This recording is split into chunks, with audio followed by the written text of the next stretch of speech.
Hi, I'm Commissioner Catherine Grasso, and we're live at Linda's today.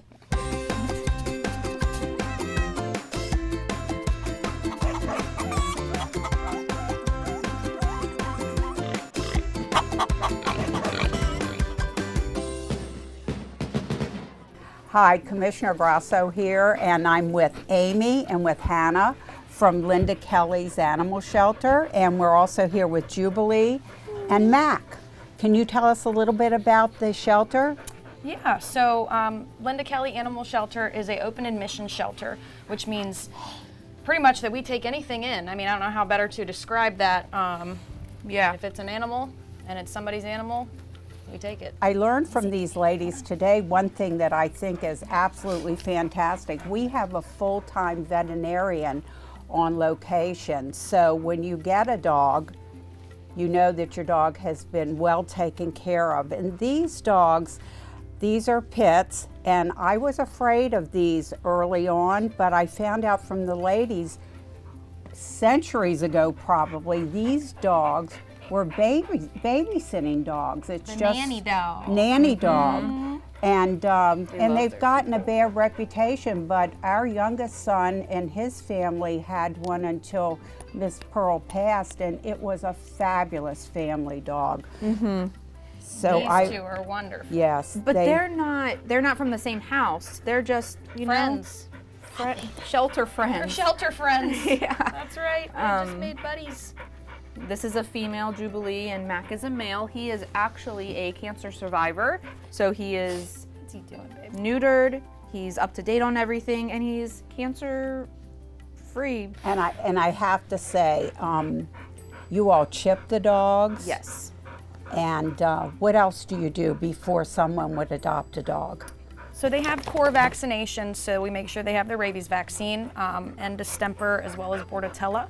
Mm-hmm. And then also while they're at the shelter, we make sure that they maintain on heartworm and flea and tick prevention. And deworming. Yep, and deworming as well. So the hope is that you go home with a medically ready dog. Now, obviously, sometimes we get animals in that might have medical conditions that may carry on past their shelter time, but we always do really well to educate and try to help potential adopters. There's only so much we can do at a shelter, so we could do the heartworm test, but we can't do full blood work. But Dr. Hathaway's amazing, as you see in all of the videos.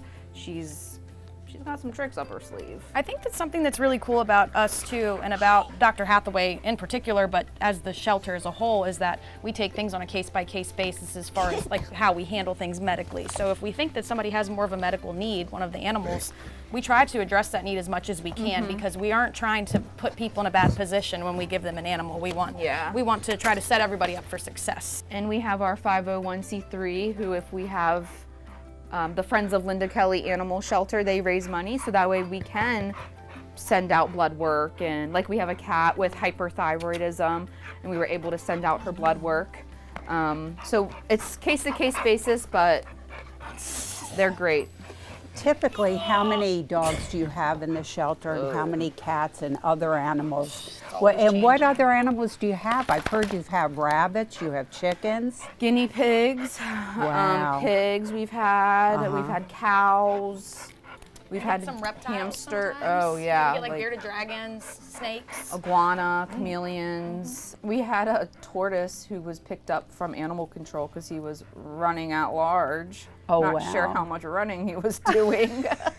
In our home, we've had dogs, we've had cats, we've raised pigs. One of our sons was into reptiles. We don't have a dog now, but I have to tell you, a house isn't a home without an animal in it, that's for sure. The one thing, because of my job and because we like to travel and all of that, we have 4 grand dogs. And I will be going home to a golden doodle today because we're babysitting for a week. And then the little Shih Tzu of my daughter's is coming tomorrow to spend 2 days and a night, so the cousins can be together. And I love it when they're there. I absolutely love it. Next up is Dr. Hathaway, and she will be discussing what FIV is in kitty cats.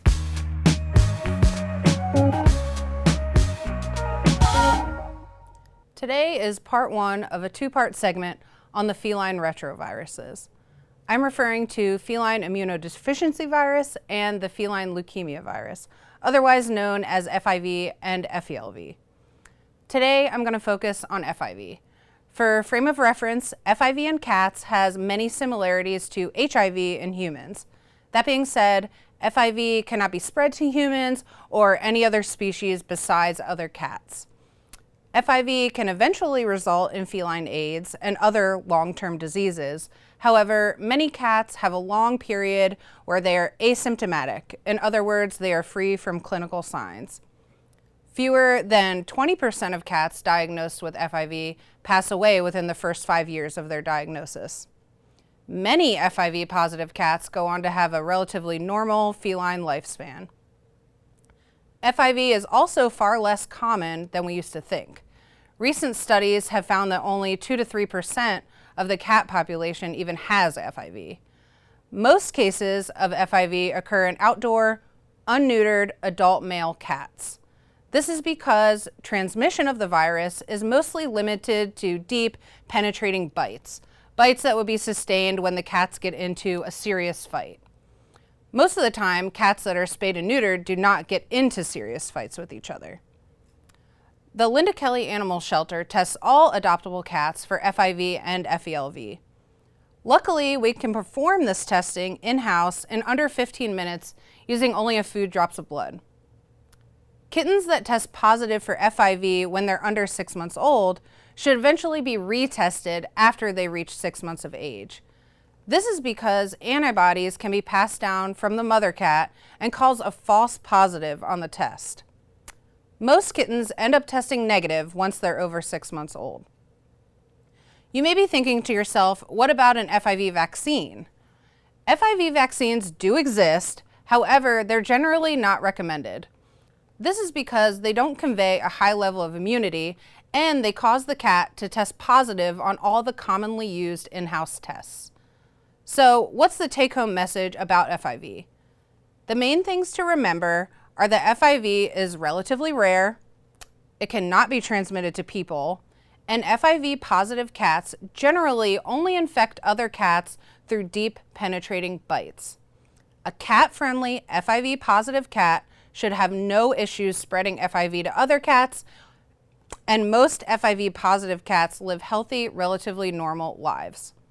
If you're in the market to adopt a kitty, don't count out the babies with FIV. Most of our adoptable FIV positive cats are the sweetest cats we have.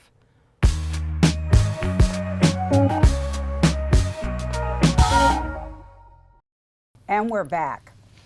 My name's Amy, and I am one of the animal care attendants at the shelter. And this is Mac.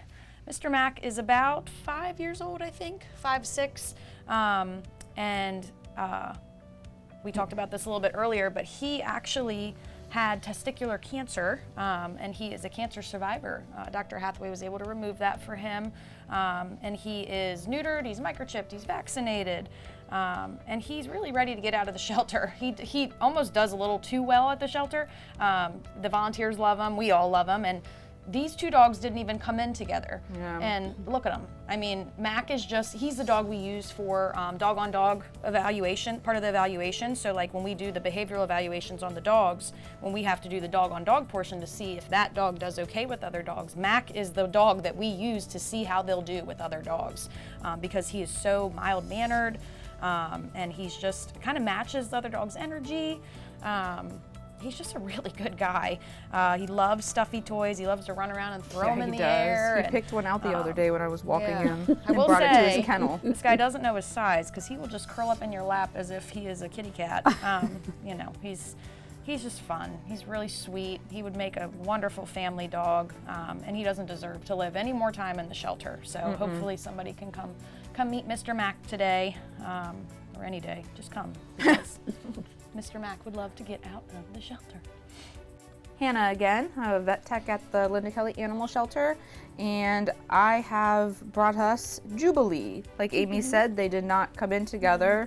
So Jubilee is just a ham. She's a great dog. She gets a little bossy with new dogs, but she doesn't do nothing. Look at her. Look, right now, she's bossing Mac. She's got to go over and check and see what he's doing. Like, you know, make sure that he's not misbehaving. She's a little bit of a mom, this one.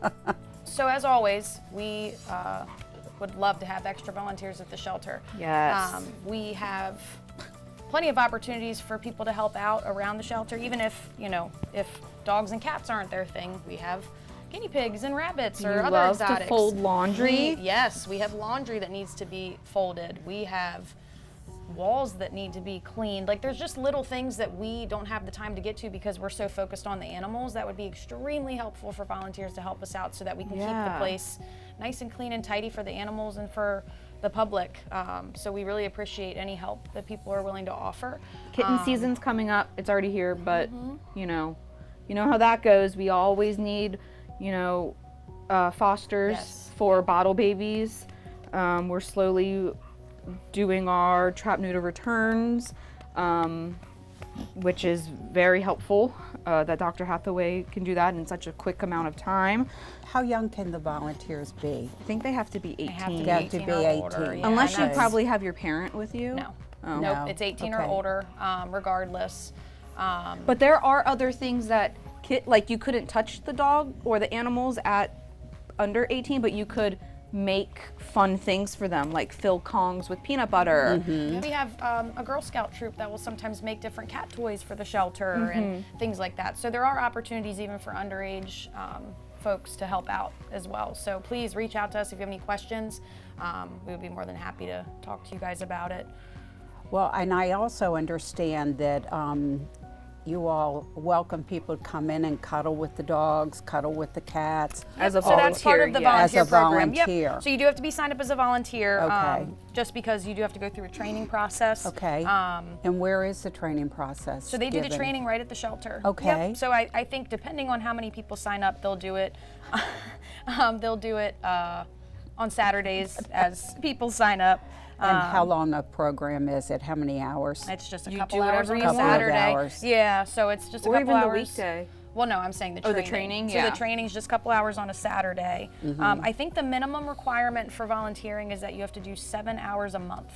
So, Oh, okay. and that could be at any, you know, you could do an hour here and 2 hours there or whatever. And but we, you know, we're This- not going to be strict. We need some help. So If someone just were come to on drop down. in on the way Yeah. home from work and they're already a volunteer, just Yeah. stop on in and give a little bit of time. Yeah, and there are like volunteer sign-up spots, and they would go through that with them at the training, how that works. There's a computer system involved, not too problematic, but they do try to space it out so that way there's not all these volunteers coming in at one time. Sure, So that way sure. the animals benefit, the volunteers benefit. There's not too many people, too many hands in the cookie jar at one time.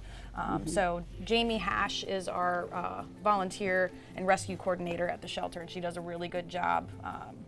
You know, Shout out to Jamie. yeah, shout out Jamie. And We love you, Jamie. if you're the type of person like me who really is not good at cleaning their own home and organizing, but can organize other people's homes and clean, that's so helpful because, I mean, the place gets crazy and we does run get out of crazy. time. If So- you want a house to clean that's not yours, come on Yeah. down. Yep. And fostering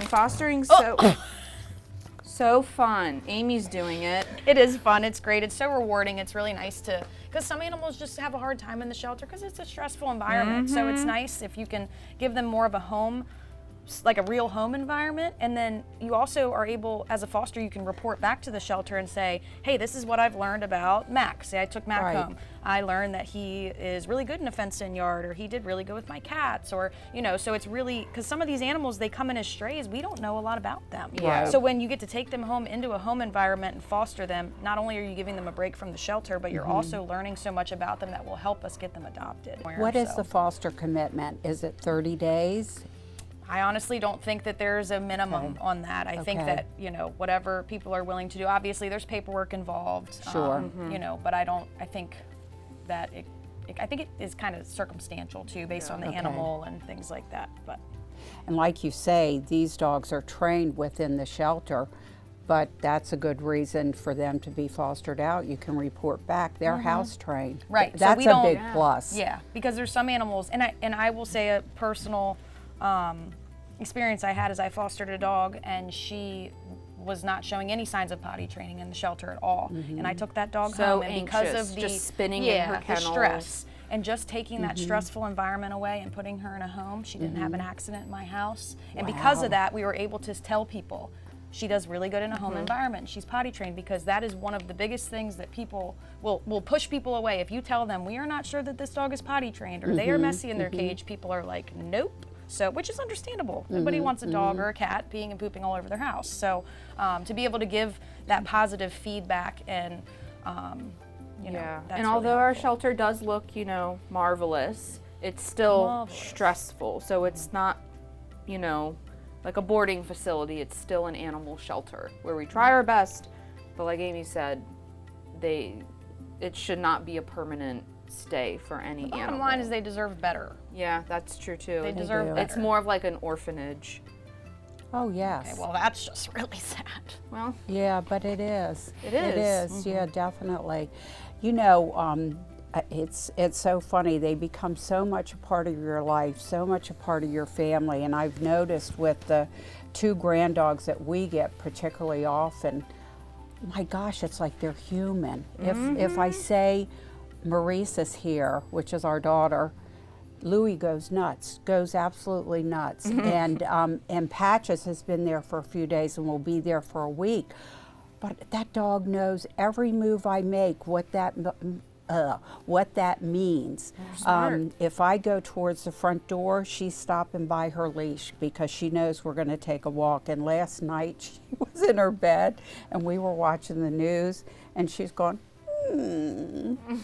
And I said, what, I'm not watching you enough? I'm not paying attention? And then she was happy, and she did it about 4 times. I said, come on, let's go out. Let's take a walk. They know what they want. They know what they do. want. They become like humans in your home. What do you guys want? You want a home? You want to go home with somebody? Say, somebody come see me so I can go home and lay on a bed, please. she just like moved herself without moving her butt.